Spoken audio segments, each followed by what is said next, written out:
This is VOA News. I'm Joe Ramsey.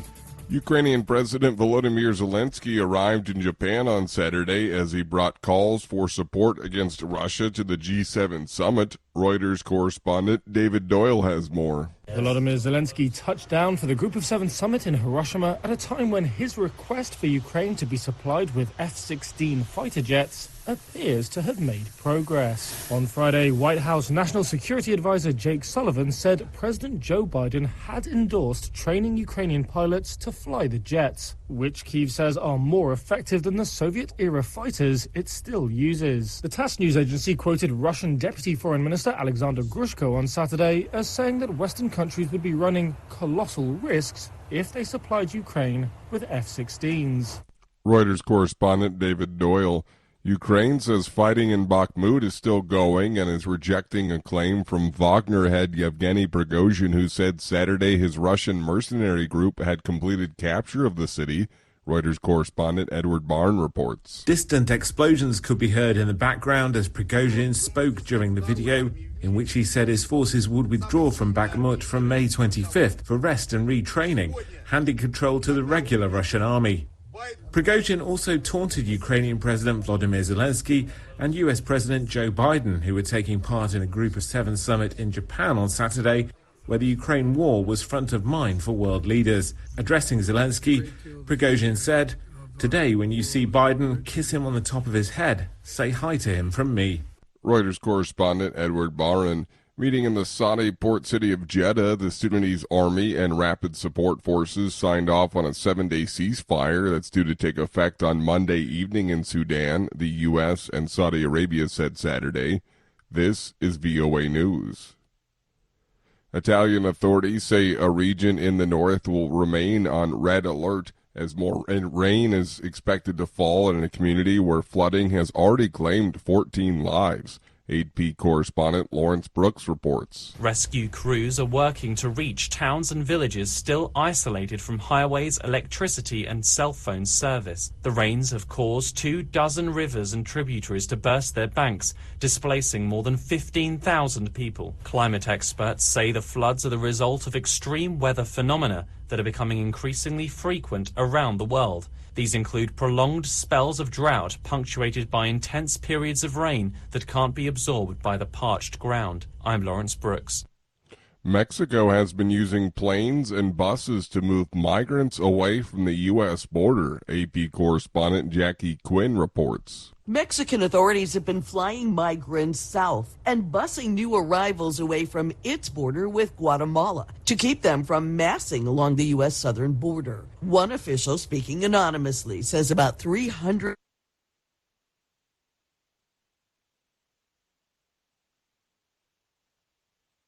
in Washington. Adam Isaacson says the northern part of the migrant route is being emptied out a bit, but it adds more people to the southern and middle parts. An equilibrium, he says, that cannot be sustained. I'm Jackie Quinn. Families in Uvalde, Texas are digging in for a new test of legal protections for the gun industry as the anniversary approaches of a school shooting that killed 19 children and 2 teachers.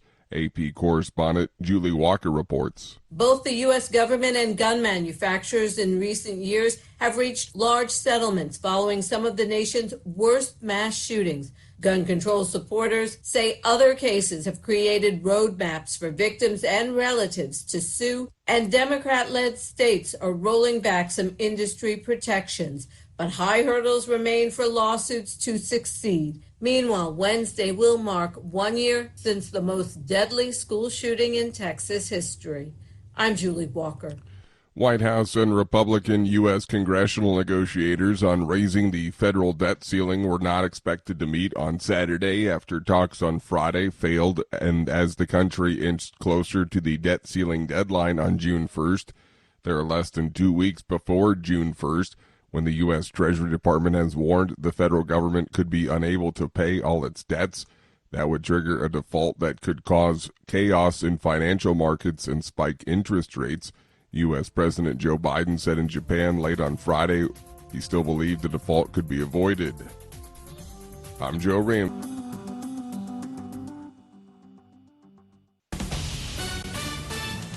This is VOA News. I'm Joe Ramsey. Ukraine's president is denying Russia's claim of having captured the eastern city of Bakhmut as he wrapped up a surprise appearance at the Group of Seven summit in Japan. Reuters correspondent Elon Rubens reports. Volodymyr Zelensky on Sunday likens the destruction of Hiroshima during World War II to the devastation seen in Ukraine's Bakhmut. He had earlier, alongside US President Joe Biden, lamented the tragedy that had unfolded. For today, Bakhmut is only in our hearts.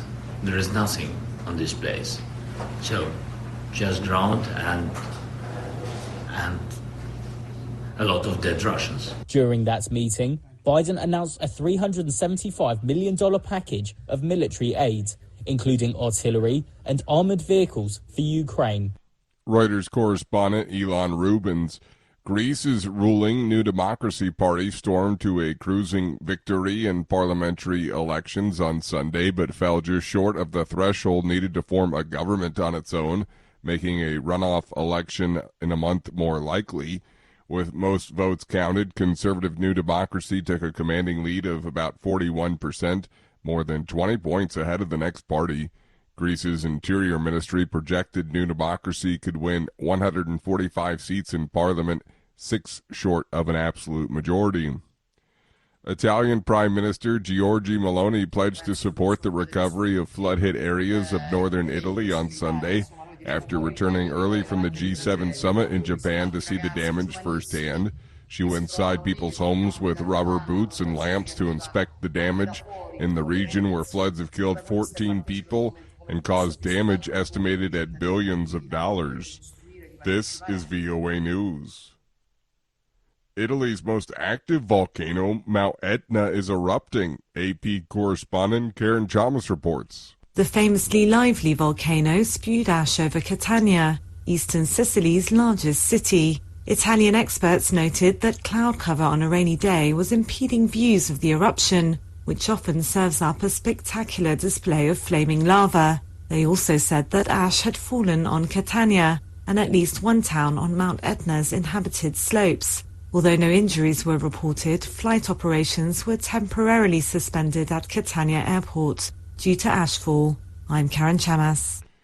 U.S. President Joe Biden, a Democrat, and Republican House of Representatives Speaker Kevin McCarthy will meet to discuss the country's budget on Monday ahead of the June 1st deadline. Reuters correspondent Chris Dignam reports. It's time for Republicans to accept that there is no bipartisan deal to be made solely on their partisan terms. U.S. President Joe Biden on Sunday called Republicans' latest offers in the debt ceiling negotiations unacceptable, telling reporters at a news conference in Hiroshima, Japan, that he would speak with Republican House Speaker Kevin McCarthy on his way home from the G7 summit. Biden also said he believed he had the authority to invoke the 14th Amendment to the U.S. Constitution to raise the debt ceiling without Congress, but said there was little time to test that legal theory. Reuters correspondent Chris Dignam.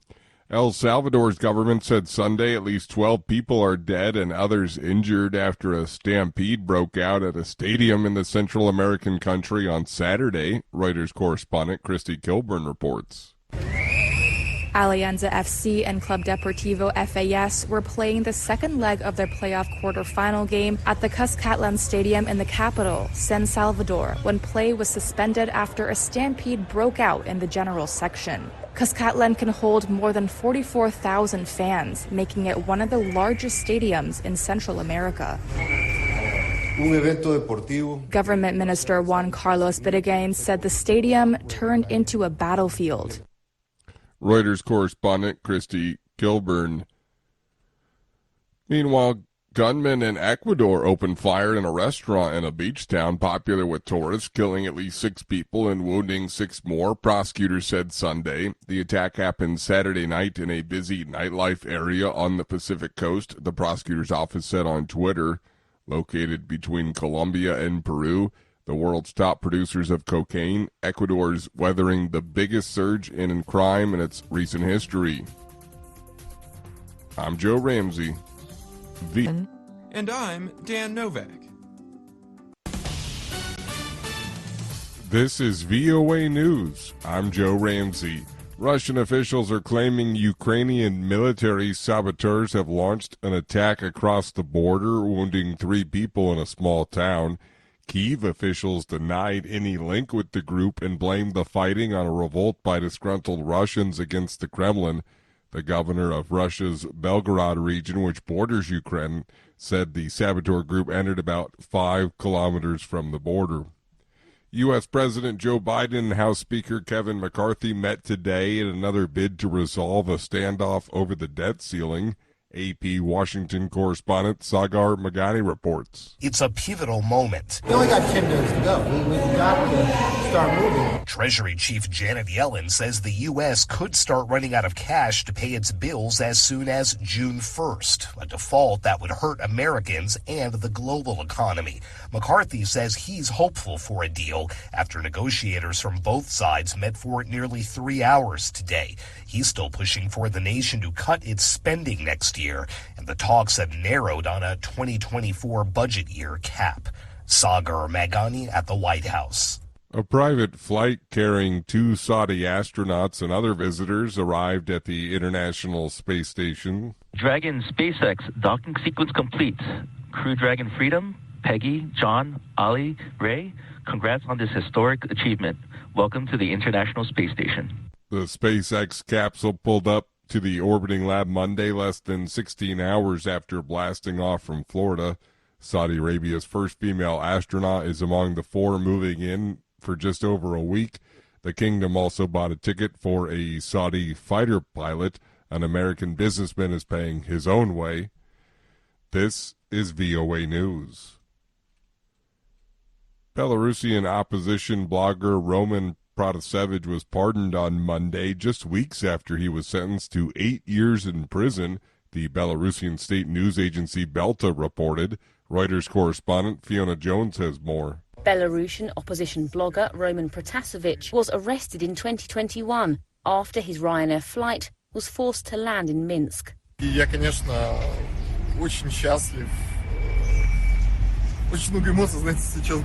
I'm very happy, of course. Too many emotions at the moment, difficult to express them.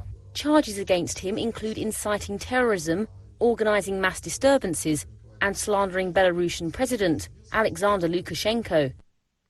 Reuters correspondent Fiona Jones. Western U.S. states said Monday they have reached an agreement to cut the amount of water they take from the dwindling Colorado River, which is threatened by a quarter of a century of drought and worsening climate conditions.